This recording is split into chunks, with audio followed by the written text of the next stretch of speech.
So, Patricia, when you described your first reaction to the cancer and the treatment, you very quickly put it into the context of your family and the community and this whole network of relationships that is your life, or is anyone's life really. How has this last year and all the changes that it's brought with it, how has it affected your understanding of relationships as important, very important things in your life? Do you feel, and in particular, to start off with your relationship with Peter, how has that been influenced by what you've gone through? Now I feel time is so precious. So every moment I spend with my family, with Peter, is very precious. So of course, but I don't pick on his mistakes as I used to, you know. Well, I used to say, well, if I don't tell you, who else is going to tell you, right? But now I'll just like keep it to myself. I say, well, he's only human. In his time, he will learn. And yeah, so I dote on him a little bit more than I used to. Yes, I express my love more. I'm more physical in my towards him. You know, in Asian culture, you're not supposed to be outwardly affectionate, you know. But I do it a lot more now. You know, I can kiss him in public. I don't know why. I guess I want him to have good memories of me. I remember, I mean, until the last 1 year, you know, whenever I try to hold her hand walking across the street, or try to put my arm around her waist, you know, she would sort of, you know, take it away, and because she didn't want, you know, us to be showing affection in public. Yeah, not proper. But nowadays she's embarrassing me because, you know, I've been so used to that. For 32 years. That now publicly, when she grabs me or gives me a kiss in public, you know, I feel embarrassed because I've been so conditioned to the other form of treatment. Yeah, yeah, and I'm also like that to the children, you know. I mean, usually when they come, we'll just be like, "Hi, Mom," and all that. But now I'll go up to them and give them a hug, and really, it's like so precious the moment, you know. I just want to let them know how much I really care for them by this physical closeness, you know. And I will always tell them, I love you, more than I did before. How do they take that? How do the children? Oh, they say, Mommy is getting so huggy and so cuddly. Yeah, they get used, and they also respond in that way, you know. Because the two older children, probably yes. it's a little, they were more mature and they were able to take the shock maybe a little more strongly, but Georgina, who's the youngest, 15, 14. How did it? You said earlier that you felt this immediately. You felt this fear and anxiety about leaving her before she was matured. Old enough to stand on her own 2 feet. Yeah, too young. She's still young. Yeah. But has that changed? I mean, do you feel more confident now? Do you feel you've come closer to her in this last year? Yes, I mean, like initially, especially, you know, every time I'm with her, I would just touch her skin and just like, you know, touch her hair, smell her hair. It's like, I don't know whether I have any more chance to do it, you know. Whereas before, when she came in and has something to tell me, I would say, okay, later, Georgina, Mommy is busy. But now it's like, yes, what do you want, you know? And even when she calls me to listen to her pop music, which I don't particularly care for, I will do it, you know, and I just sit there and listen. But I think over the past year, she has really come to terms with my illness and learned to do things on her own, to be independent more quickly than, you know, in the normal circumstances. So I feel more comfortable now about her, you know, like I know she can cope, and besides, Peter will be around if anything happened to me. And yeah, but I just wanted to show her my love, you know, and even the grown children. And other members of your family, Yeah. How have your like, relationships with them? Yes. Maybe one in particular. My mother. Yeah, you know, you always have this love-hate relationship with the most important woman in your life, you know.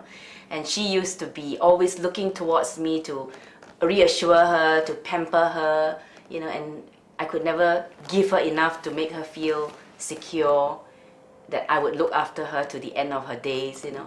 But suddenly when I am confronted with this illness, and she felt that maybe I go before her, you know, die before her, it was like panic for her, you know.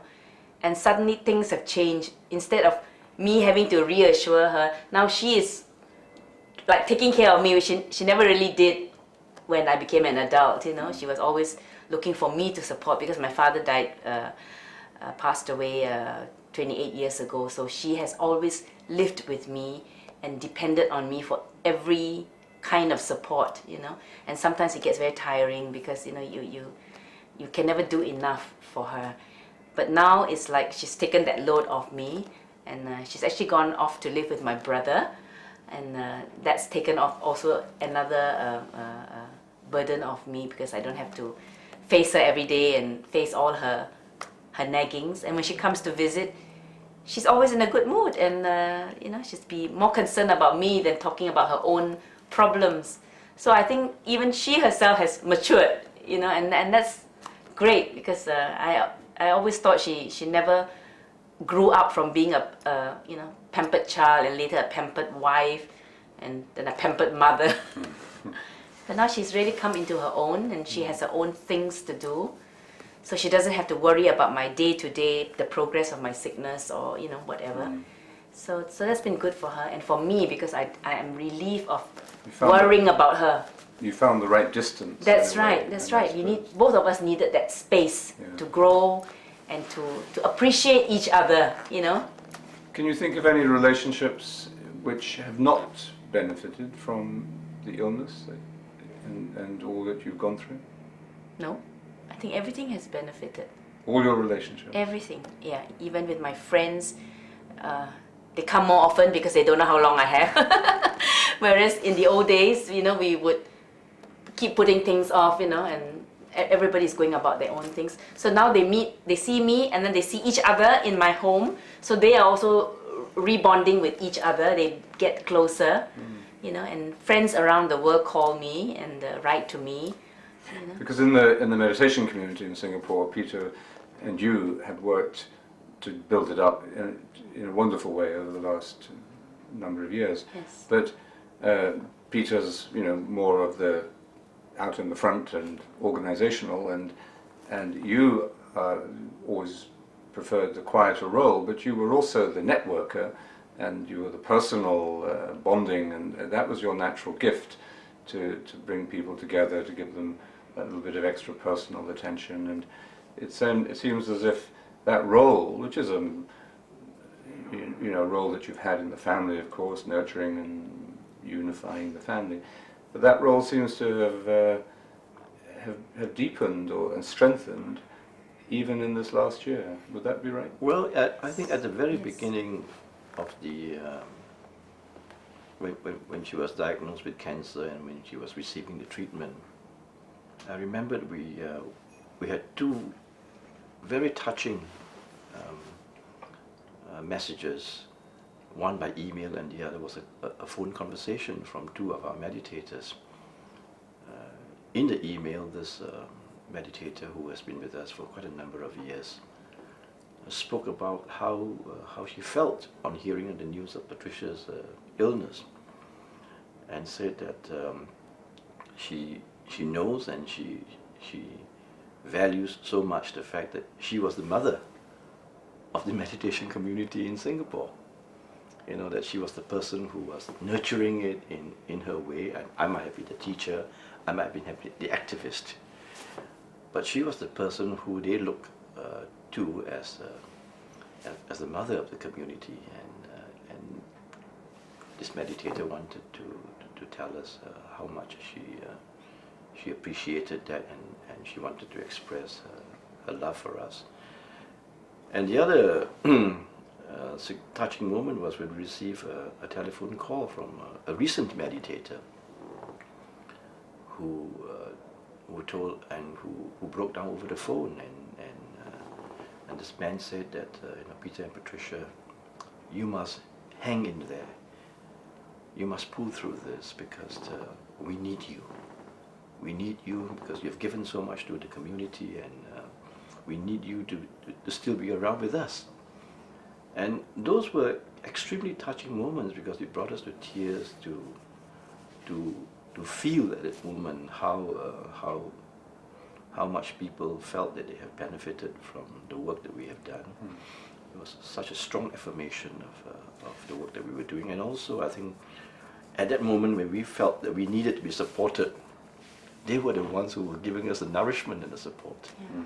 You have what also a lot of people don't have. They may have a good family and a good network of friends, but you also have a community, a spiritual community. I was just, first of all, Patricia, what difference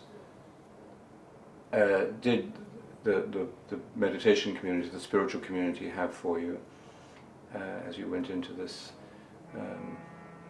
this time, and how has that changed for you? How do you see it now, as you look back on it? Well, it's good to have people who care for you. You know that they love you, because we are like united in spirit. It's not just casual friends. I mean, of course, some of them I don't really know much about them, but we've been together for so many years, and we've been meeting for our national functions or a few private group functions, and they've been coming over to my home for monthly gatherings and fellowship. So it was great to have them show their support and their prayers and their love for me. They write to me, I get flowers, I get cards, and they visit. And recently I have actually been inviting them to come as a group to pray with me. So they have been organizing that, and that gives me a lot of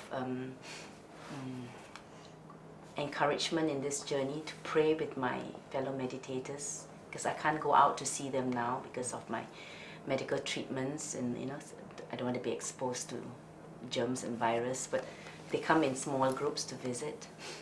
Yeah, so I really feel that it's very important for everybody, because everybody's got problems in their life, not just health, but like for me with my health problem, I can imagine how much more difficult it would have been if I didn't have the support of family love and community love, and that's really keeping my spirits up and really, putting me,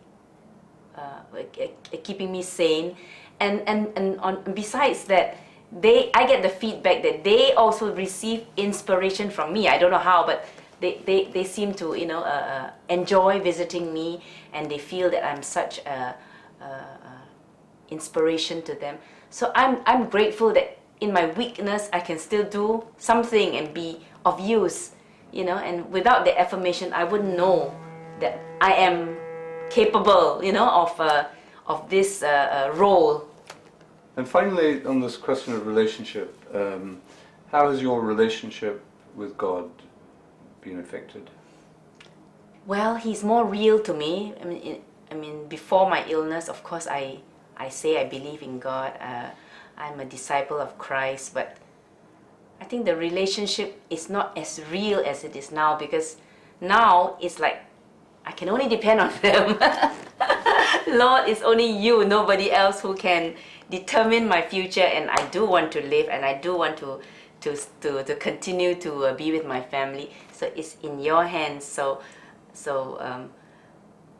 having put that trust in God and in Jesus, somehow I feel their presence more, I don't know how it works, but I do feel their presence more.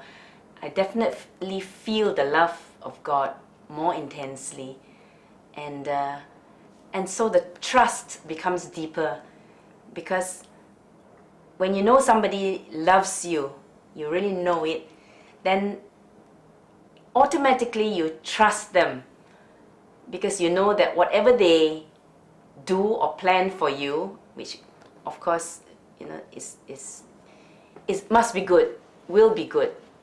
And so if it's like that, then there's no need to worry. You know, it's like as a parent, you know, if I would be very hurt if my children didn't trust me, much as I'm trying to show them how much I love them. If that message didn't come across, I would feel so hurt, and I'm just a human person, you know. So how much more you can really surrender to the love of God, you know, because He is infinitely greater love than I am. He is love. So if He is love, and He is the one who created me and has the plans for me, then I would be so ungrateful not to trust Him. And so I trust and I surrender, and then it makes my life so easy, because whatever happens must be good, whatever it is, although my plan is to live longer. That's his plan too. Yes, but I leave it in His hands, you know, because whatever He planned is good for me, so I don't want to worry about that. And that's trust. Now I'm going to ask each of you a question. You have to look at the other, and you have to say, tell the other one, tell each other how you feel they have changed, how each of you has changed in your relationship to each other in the last year. Who wants to go first? I go first. Go on then. You give me more priority, more time. You treat me more specially. You put my needs before yours. Like taking me to the beach for picnics, which you used to say we'll do someday, but now we do quite often. Lie on the beach and act like holiday makers or young lovers. You are more patient with me. You try to see my point of view, or you know what I'm going through. Yeah, I feel more loved. Thank you.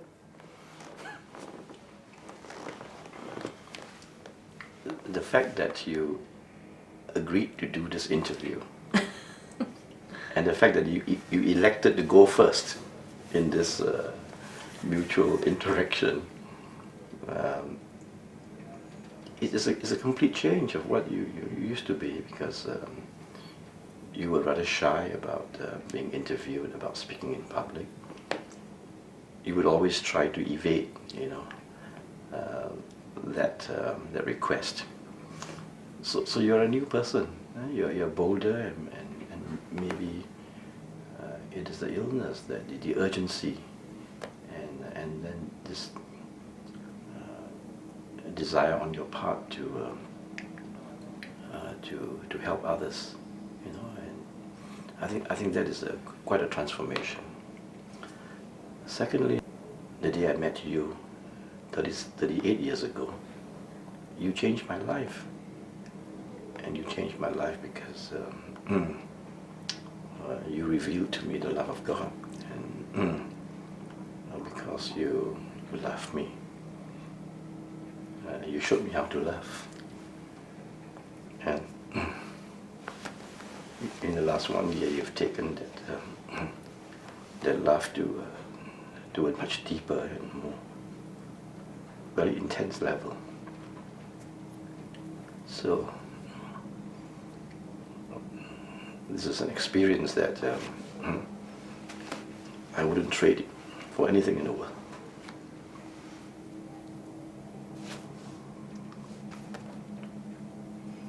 I remembered when,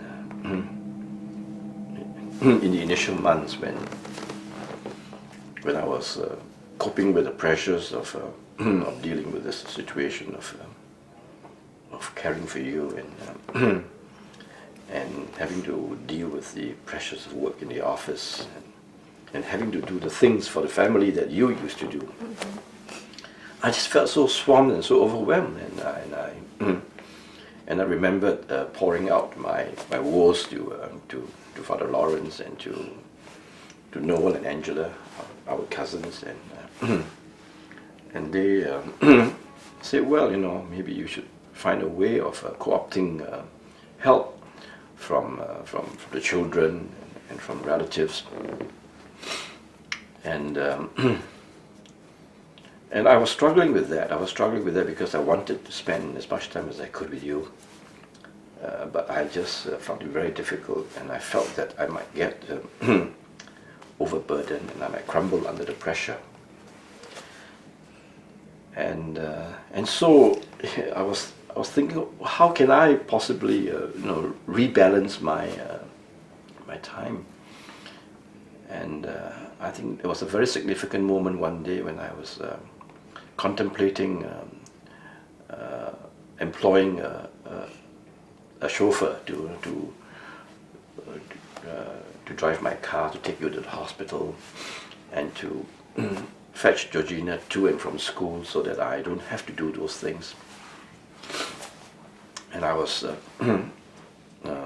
suggesting that idea to Georgina on one day when I was fetching her home from school. And she stopped me and put her hand on my hand and said, "Dad, I don't want a driver. I want you."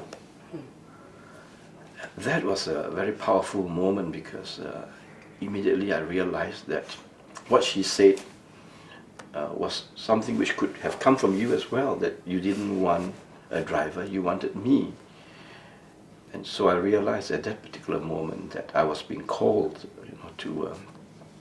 I was being given the opportunity to deepen my love for you, and it was a moment of where I felt very free because I was no longer looking at it negatively. I was looking at it so positively, and then I said, no, I want to be with you every moment that I could find. I would like to go with you to the hospital every time you have to go and see the doctor for your treatment, because I felt that as your husband, this was what I was called to do, and that's what love required of me. And I have felt so much joy and peace since then.